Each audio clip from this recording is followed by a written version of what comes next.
Fort Fannin was an important United States Army post during the Second Seminole War.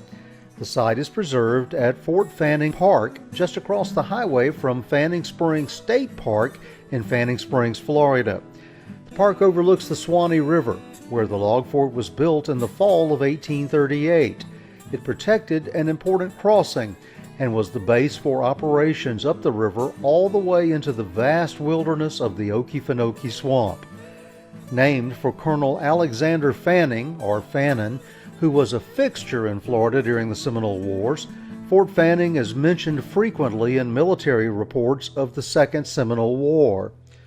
Among the officers who spent time here was Brigadier General and future President Zachary Taylor.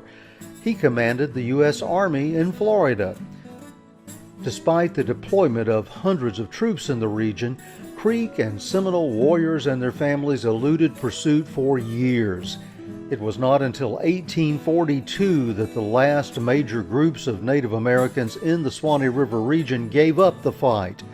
Their forced removal to what is now Oklahoma eliminated the need for Fort Fannin, and it was abandoned by the Army in 1843. 31 soldiers died at this fort. Most were the victims of disease, although several lost their lives to battle wounds. They were buried in a military cemetery, but the graves were later exhumed and the bodies removed to the St. Augustine National Cemetery. The gate of the fort has been reconstructed, along with a small section of stockade. You can walk paved paths that overlook the beautiful Suwannee River for free. Learn about other forts and battlefields on our website at 2egtv.com.